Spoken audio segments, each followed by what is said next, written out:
ഈ മരണം സംഭവിച്ചാൽ ശരീരത്തെ കൊണ്ട് എവിടെയെങ്കിലും കുഴിച്ചെടുത്തില്ലേ? തിരുവനന്തപുരം രീതി അനുസരിച്ച് സെമിട്രി എന്ന് പറയുന്നത് അത്ര കോമൺ അല്ല, ശരിയല്ലേ? കോമൺ അല്ല. മിക്കവാറും അടക്കുന്നത് പുരയിടത്തിലായിരിക്കും, അല്ലേ? പക്ഷെ അങ്ങോട്ടൊക്കെ കേരളത്തില, പത്തനംതിട്ട, കോട്ടയം അങ്ങോട്ടൊക്കെ പോയാൽ സെമിട്രിയാണ്. പുരയിടത്തിൽ അങ്ങനെ അടക്കത്തില്ല. അത് 100,000 പേരിൽ ഒരാളെയൊക്കെയാണ് ക്രൈസ്തവ വിശ്വാസത്തിൽ പുരയിടത്തിൽ അടക്കുന്നത്. എല്ലാവരും സെമിട്രിയിലാണ് നടക്കുന്നത്. ഓക്കെ, അത് പല ടൈപ്പ് ചിന്താഗതികളിൽ നിന്നോ അല്ലെങ്കിൽ ജീവിത സാഹചര്യങ്ങളിൽ നിന്നോ ഉണ്ടാകുന്നതാണ്. എന്തായാലും മരിച്ചാൽ ഒരിക്കൽ അടക്കും, ഒന്നുകിൽ പുരയിടത്തിൽ അല്ലെങ്കിൽ സെമിട്രി. ഈ നിന്ന് പിരിഞ്ഞുപോയ ആത്മാവില്ല. ഈ ആത്മാവ് അടക്കപ്പെട്ട ശരീരത്തിലേക്ക് തിരിച്ചു വരുന്നതാണ് വാസ്തവത്തിൽ പുനരുത്ഥാനം എന്ന് പറയുന്നത്. മനസ്സിലായോ? ഇപ്പോ ഞാൻ മരിച്ചു തിരിക്കട്ടെ. പുനരുത്ഥാനം എന്ന് പറയുന്നത് എന്റെ ശരീരം കല്ലറ കൊണ്ടുവയ്ക്കുന്നു, എന്നിട്ട് എന്നിൽ നിന്ന് പോയ ആ ആത്മാവ് തിരിച്ചു വന്ന് എന്റെ ശരീരത്തിൽ പ്രവേശിച്ചിട്ട് എന്റെ ശരീരത്തെ ഉയർത്തുന്നതാണ് ഏത്? പുനരുത്ഥാനം. അല്ലാതെ നമ്മൾ ഒരു പുനർജന്മമല്ല വിശ്വസിക്കുന്നത്. അതായത് ഒരിക്കൽ ജനിച്ച ആള് മരണത്തിന് ശേഷം വീണ്ടും മറ്റൊരാളായിട്ട് ജനിക്കുന്നു എന്നല്ല. സ്തോത്രം. പുനരുത്ഥാനമാണ് ബൈബിൾ പറയുന്നത്. അതാ ഒരിക്കൽ മരണം, പിന്നെ ന്യായവിധി ദൈവം മനുഷ്യർക്ക് നിയമിച്ചിരിക്കുന്നു. ഇത് മനസ്സിലാകാൻ വേണ്ടി ഞാൻ കുറെ റെഫറൻസുകൾ നിങ്ങൾക്ക് തരാം. നിങ്ങൾക്ക് അത് കേൾക്കാനുള്ള മനസ്സുണ്ടെങ്കിൽ നന്നായിട്ടൊന്ന് കേട്ടോ. യോഹന്നാൻ 5-ാം അധ്യായം 28, 29 വാക്യങ്ങൾ വായിക്കുമ്പോൾ അവിടെ എന്താ വായിക്കുന്നത്? ഇതിങ്കൽ ആശ്ചര്യപ്പെടരുത്, കല്ലറകളിൽ ഉള്ളവർ എല്ലാവരും അവന്റെ ശബ്ദം കേട്ട് നന്മ ചെയ്തവർ ജീവനായി, തിന്മ ചെയ്തവർ ന്യായവിധിക്കായി പുനരുത്ഥാനം ചെയ്യുവാനുള്ള നാഴിക വരുന്നു. അപ്പൊ ശ്രദ്ധിച്ചോ, കല്ലറകളിലുള്ള എല്ലാവരും. കല്ലറകളിലുള്ളത് ആരാണ്? മരിച്ചവർ. മരിച്ച കല്ലറകളിലുള്ള എല്ലാവരും ദൈവപുത്രന്റെ ശബ്ദം കേൾക്കും. ഓ, ഏതാ ശബ്ദം എന്നറിയാമോ?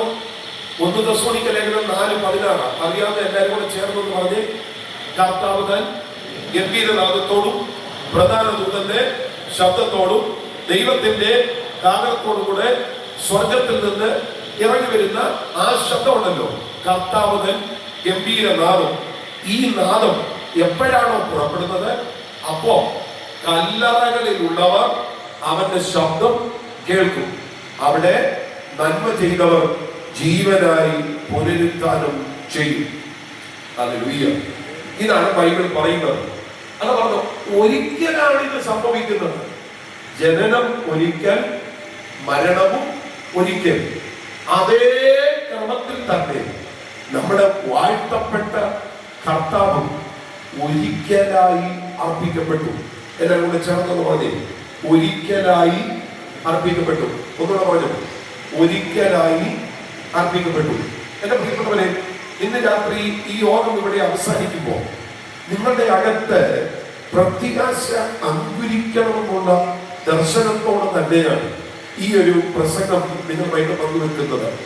സാധാരണ സുവിശേഷ പ്രസംഗങ്ങൾക്ക് കൃത്യമായി ഒരു ഓർഡർ ഉണ്ടായിരുന്നു ഒരു കാലഘട്ടത്തിൽ. ആ ഓർഡറിൽ 1-ാം ദിവസം രക്ഷയും മാനസാന്തരവും ഒക്കെ പ്രസംഗിക്കും. 2-ാം ദിവസം 3-ാം ദിവസവും സഭ, കൂട്ടായ്മ തുടങ്ങിയ കാര്യങ്ങളൊക്കെയാണ് പ്രസംഗിക്കുന്നത്. ഏറ്റവും ഒടുവിലത്തെ ദിവസം ഉറപ്പാണ് കർത്താവിന്റെ വരവായിരിക്കും പ്രസംഗിക്കുന്നത്.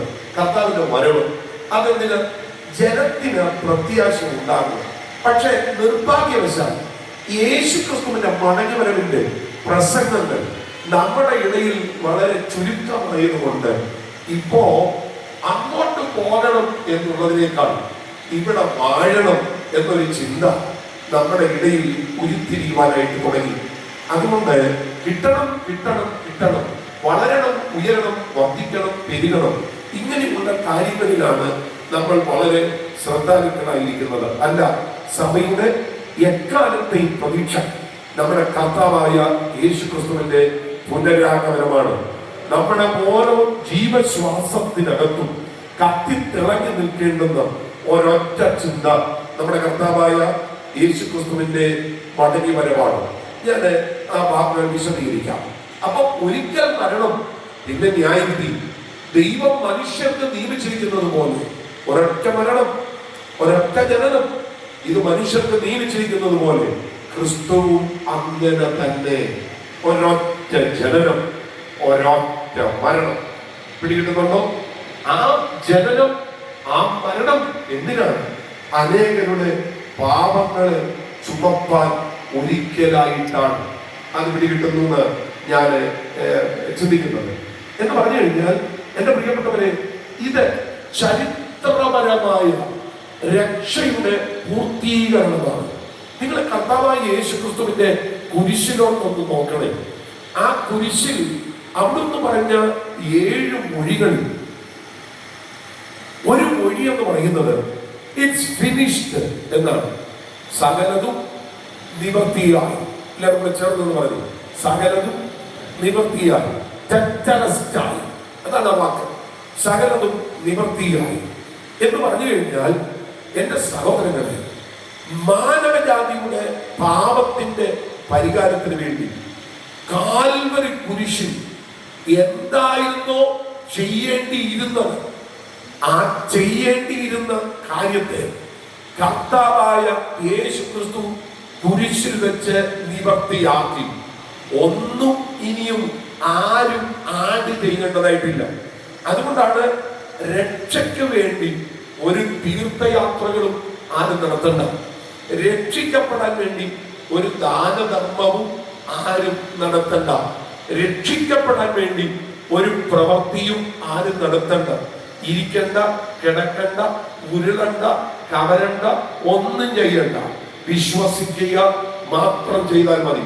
മനുഷ്യന്റെ പാപപരിഹാരത്തിന് വേണ്ടി എന്തൊക്കെ ചെയ്യണമായിരുന്നോ അതെല്ലാം കർത്താവ് നിവർത്തിയാക്കി.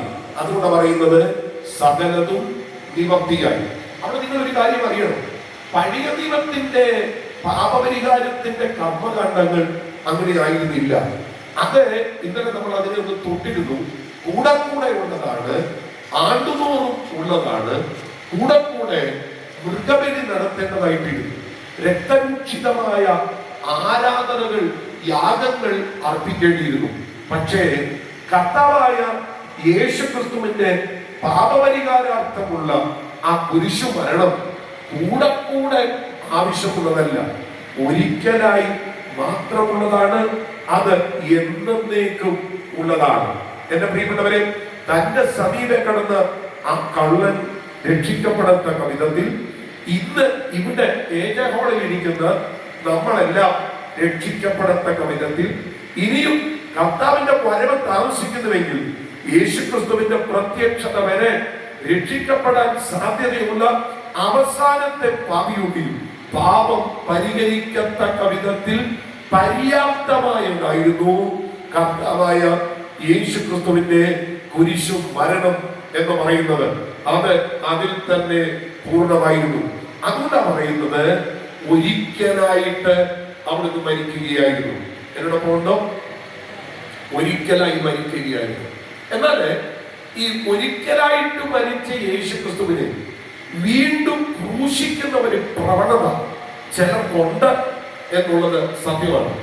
അങ്ങനെയുള്ളവർ ദൈവപുത്രനെ വീണ്ടും ക്രൂശിക്കുന്നവരും അവന് ലോകാപവാദം വരുത്തുന്നവരുമാകുന്നു എന്ന് പറയുന്നുണ്ട്. അത് എബ്രായ ലേഖനത്തിലെ ഒരു പ്രയോഗമാണ്. നമുക്ക് എബ്രായ ലേഖനത്തിലേക്ക് ഒന്ന് പോകണം. ദയവായിട്ട് നിങ്ങൾ എബ്രായ ലേഖനത്തിലേക്ക് ഒന്ന് വരണേ. ദൈവപുത്രനെ വീണ്ടും ക്രൂശിക്കുന്നവർ എന്ന് പറയുന്ന ആ ഒരു വാക്ക്, സ്തോത്രം, നിങ്ങളെ ഒന്ന് ശ്രദ്ധിക്കേണ്ടത് വളരെ അത്യാവശ്യമാണ്. ദൈവപുത്രനെ വീണ്ടും ക്രൂശിക്കുന്നതാണ്. സ്തോത്രം. എബ്രായ ലേഖനം 6-ാം അധ്യായത്തിന്റെ 6-ാമത്തെ വാക്യത്തിലാണ് ആ വാക്ക് കിടക്കുന്നത്. തങ്ങൾക്ക് തന്നെ ദൈവപുത്രനെ വീണ്ടും ക്രൂശിക്കുന്നവർ, അവന് ലോകാപവാദം വരുത്തുന്നവർ എന്നാണ് പറയുന്നത്. അത് ആരെ കുറിച്ചാണ് പറയുന്നത് എന്ന് നിങ്ങൾ ശ്രദ്ധിക്കണം. 4-ാമത്തെ വാക്യം, ഒരിക്കൽ പ്രകാശന ലഭിച്ചിട്ട് സ്വർഗീയ ദാനം ആസ്വദിക്കുകയും പരിശുദ്ധാത്മാവിനെ പ്രാപിക്കുകയും ദൈവത്തിന്റെ നല്ല വചനവും വരുവാനുള്ള ലോകത്തിന്റെ ശക്തിയും ആസ്വദിക്കുകയും ചെയ്തവർ പിന്മാറി പോയാൽ അവരെ കുറിച്ച് പറയുന്നത്. അവര് ആരാണ്? ദൈവപുത്രനെ വീണ്ടും ക്രൂശിക്കുന്നവരാ. ആര്? പിന്മാറി പോകുന്നവർ. കേൾക്കുന്നുണ്ടോ? പിന്മാറി പോകുന്നവർ. ഞാൻ നിങ്ങളോട് പറയട്ടെ, ഒരു കാലഘട്ടത്തിൽ ദൈവസഭയ്ക്കകത്തേക്ക് ഒരു ഒഴുക്കുണ്ടായിരുന്നു. നിർഭാഗ്യവശാൽ ഞാൻ പറയട്ടെ, അതുപോലൊരു ഒഴുക്ക് ഇന്ന് ദൈവസഭയിൽ നിന്ന് പുറത്തേക്കുണ്ട്. 25 വർഷം സുവിശേഷം പ്രസംഗിച്ചവൻ ഞാൻ പറഞ്ഞത് തെറ്റാണെന്ന് പറഞ്ഞ് ഇറങ്ങിപ്പോകുന്ന ദയനീയമായ കാഴ്ച നമ്മൾ കാണുന്ന ഒരു കാലഘട്ടത്തിലാണ് ഞാൻ നിങ്ങൾ നിൽക്കുന്നത്. ദീർഘവർഷങ്ങൾ സഭ നടത്തിയവർ അത് തെറ്റാണ് എന്ന് പറഞ്ഞ് ഇറങ്ങിപ്പോകുന്ന ഒരു കാഴ്ച കാണുന്ന കാലഘട്ടത്തിലാണ് ഞാൻ നിങ്ങൾ നിൽക്കുന്നത്.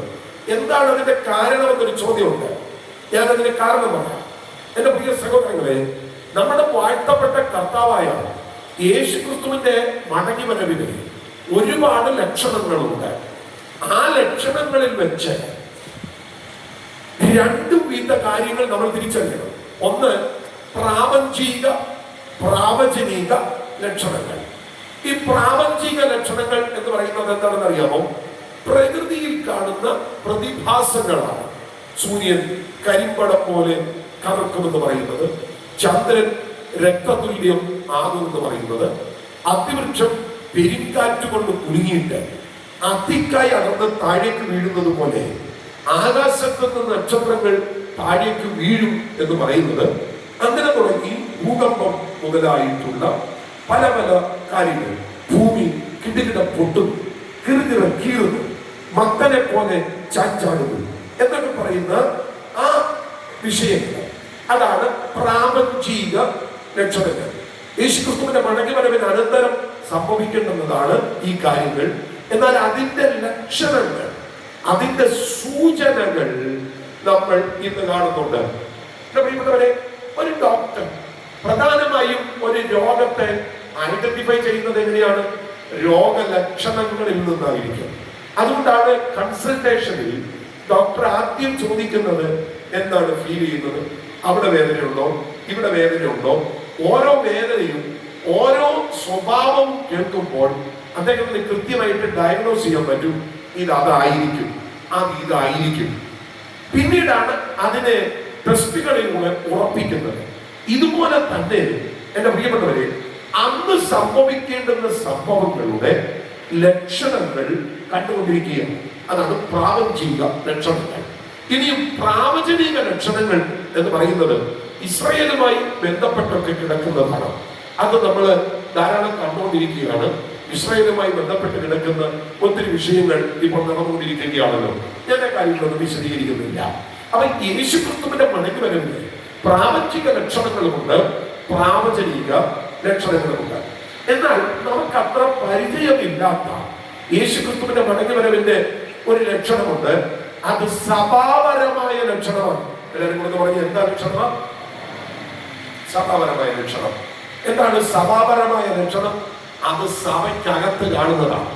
സഭയ്ക്കകത്ത് കാണുന്ന സഭാപരമായ യേശുക്രിസ്തുവിന്റെ മടങ്ങി വരവിന്റെ ലക്ഷണം എന്താണ്? ഒറ്റ ലക്ഷണമേ ഉള്ളൂ. അതിന്റെ പേര് വിശ്വാസത്യാഗം. എല്ലാവരും കൂടെ പറഞ്ഞ് എന്താണ് വിശ്വാസത്യാഗം? തെളിവ് തരാം. 2 തെസ്സലോനിക്ക ലേഖനം 2-ാം അധ്യായത്തിന്റെ 1-2 വാക്യങ്ങൾ ഒന്ന് വായിക്കണം. 2 തെസ്സലോനിക്ക ലേഖനം 2-ാം അധ്യായത്തിന്റെ 1-2 വാക്യങ്ങൾ. ഇനി സഹോദരന്മാരെ നമ്മുടെ കർത്താവായ യേശുക്രിസ്തുവിന്റെ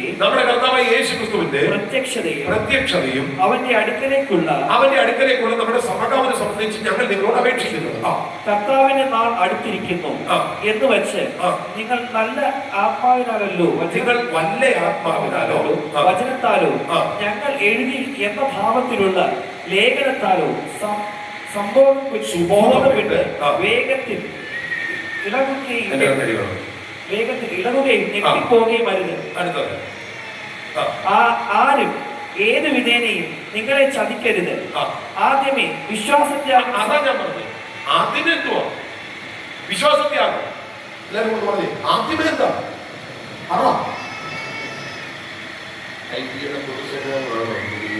റൈറ്റ് ആക്കിയിരിക്കുന്നു. പാസ്റ്ററുകൾ വഴക്ക് പറയുന്നതിലും പേടിച്ചാണ് അതല്ലോ ഈ മുമ്പിൽ വഴക്ക് പറയുന്നത് ധൈര്യമായിട്ട് നിങ്ങളൊന്ന് പ്രതികരിച്ചു കേട്ടോ. ആദ്യമേ എന്താണ് അതന്നെ ഞാൻ പറഞ്ഞു. കർത്താവിന്റെ മടങ്ങി വരവിന്റെ സഭാപരമായ ഒറ്റ ലക്ഷണം ഏതാ? വിശ്വാസത്യാഗം. എല്ലാവരും കൂടെ ഉച്ചത്തിലൊന്ന് പറഞ്ഞു. ആദ്യമേ വിശ്വാസത്യാഗം. അപ്പൊ എന്റെ പ്രിയപ്പെട്ടവരെ, ഒരിക്കൽ സ്വർഗീയദാനം ആസ്വദിച്ച, ഒരിക്കൽ വരുവാനുള്ള ലോകത്തിന്റെ ശക്തി അനുഭവിച്ച, ഒരിക്കൽ പരിശുദ്ധാത്മാവിനെ പ്രാപിച്ച അവർ പിന്മാറിപ്പോകുന്നതിന്റെ പിന്നിലെ കാരണം എന്താ? വിശ്വാസത്യാഗം. സ്വന്തം ഈ വിശ്വാസത്യാഗം എങ്ങനെയൊക്കെയാണെന്ന് ഞാൻ പറയാതെ, ചിലർ ആദ്യമായിട്ടായിരിക്കും വിശ്വാസത്യാഗം എന്ന വാക്ക് തന്നെ കേൾക്കുന്നത്. വിശ്വാസത്യാഗം അപ്പോസ്റ്റസി എന്ന് പറയുന്ന പദമാണ് ഉപയോഗിക്കുന്നത്. അപ്പോസ്റ്റസി. അപ്പോസ്റ്റസി എന്ന് പറഞ്ഞാൽ അകന്നു പോകുക, ദൂരെ പോകുക എന്നൊക്കെയാണ്. നന്നായിട്ട് കേട്ടോളെ, ഒരാളിൽ വിശ്വാസത്യാഗം ആരംഭിക്കുന്നത് ഒരു ദിവസം കൊണ്ടല്ല, ഒരു മാസം കൊണ്ടുമല്ല, തുടർച്ചയായിട്ടുള്ള പ്രയത്നങ്ങളിലൂടെയാണ് ഒരാളിൽ വിശ്വാസത്യാഗം ആരംഭിക്കുന്നത്. അത് എങ്ങനെയാണ് മനസ്സിലാകുന്നതെന്ന് ഞാൻ പറയും. സദൃശ്യവാക്യത്തിൽ പറയുന്നുണ്ട്, നടപ്പിൽ മടുപ്പുള്ളവന് മനസ്സിൽ വിശ്വാസത്യാഗമാണ്. നടപ്പിൽ മടുപ്പുള്ളവന് മനസ്സിൽ വിശ്വാസത്യാഗം. ഓ, ഞായറാഴ്ച വൈകിട്ടും കൂടെ യോഗം വേണ്ട, ഞായറാഴ്ച ഉച്ചകൊണ്ടങ്ങ് നിർത്തിയാൽ മതിയായി. അല്ലെ തന്നെ എന്തിനാ ജനറൽ കൺവെൻഷൻ? അല്ലെങ്കിൽ എന്തിനാ കൺവെൻഷൻ? കൺവെൻഷൻ എടുക്കാൻ ഭയങ്കര ചിന്ത, ഇങ്ങനെ പദ്ധതിയാണോ? പിന്നെ ഒന്നും ആവശ്യമില്ല. കാശിയതാണ് ഇങ്ങനൊരു വേദി ഉള്ളതുകൊണ്ടല്ലേ ഇത് പറയുന്നത്. ഇത് തമാശ പറയാനുള്ള ഇടമല്ലല്ലോ. ഇങ്ങനൊരു വേദി ഉള്ളത് കൊണ്ടല്ല ഇത് കേൾക്കുന്നത്. പാസ്റ്റർ ജോൺ തോമസ് 3 സെക്ഷൻ പ്രസംഗിച്ചു, ഞാൻ 2 സെക്ഷൻ പ്രസംഗിച്ചു, സജി പാസ്റ്റർ 1 സെക്ഷൻ പ്രസംഗിച്ചു, കർത്താവദാസൻ 2 സെക്ഷനോളം പ്രസംഗിച്ചു. 13 സെക്ഷൻ എന്നാണ് ഇവിടെ അധ്യക്ഷൻ പറഞ്ഞത്. ഇത്രയും സെക്ഷനുകളിൽ ഇവിടെ എന്താ മുഴങ്ങിയത്? ജോൺ തോമസ് പാസ്റ്റർ തമാശ പറയുന്നില്ല. എന്തെങ്കിലും തമാശ എന്നല്ലോ നിങ്ങൾ കേട്ടത്? നിങ്ങൾ കേട്ട ദൈവവചനമല്ലേ? യോഗം നടക്കുന്നത് കൊണ്ടല്ല പ്രിയരെ ഇത് കേൾക്കുന്നത്. അപ്പൊ ഇതിനെതിരെ ആക്രമണം ഉണ്ടാകുന്നു എന്ന് പറയുമ്പോൾ നിങ്ങൾ അറിയണം, വിശ്വാസത്യാഗത്തിന്റെ ഒരു കാറ്റുവീഴ്ചയാണ്. കിട്ടുന്നുണ്ടോ? സ്വതന്ത്രം സ്വതന്ത്രം. അപ്പൊ എന്റെ പ്രിയപ്പെട്ടവരെ, നമ്മൾ എന്തെങ്കിലുമൊക്കെ ചെയ്യണം. ഇന്ന് ഞാൻ ഞങ്ങളുടെ ചർച്ചയില് ദൈവസഭ എന്ന വിഷയമാണ് പ്രസംഗിക്കുന്നത്. അതിൽ സത്യത്തിന്റെ തൂണും അടിസ്ഥാനവുമായി ജീവനുള്ള ദൈവത്തിന്റെ സഭയാകുന്ന ദേവാലയം, ആ ഭാഗം പറഞ്ഞപ്പോ സഭയുടെ പൊതു സ്വഭാവം എന്തായിരിക്കണമെന്ന് ഞാൻ പറഞ്ഞു. സത്യത്തിന്റെ തൂണായിരിക്കണം. തൂൺ എന്താ ചെയ്യുന്നത്? സത്യത്തെ ഉയർത്തിപ്പിടിക്കും. സഭ എന്ന് പറയുന്ന സത്യത്തിന്റെ തൂണിന്റെ ദൗത്യം എന്താണെന്നറിയാമോ? സത്യത്തെ ഉയർത്തിപ്പിടിക്കണം. സത്യത്തെ ഉയർത്തിപ്പിടിക്കണം. എങ്ങനെയാണ് സത്യത്തെ ഉയർത്തിപ്പിടിക്കുന്നത്? അത് AC വെച്ച് സൗണ്ട് പ്രൂഫ് ചെയ്ത ഒരു ഹോളിനകത്ത്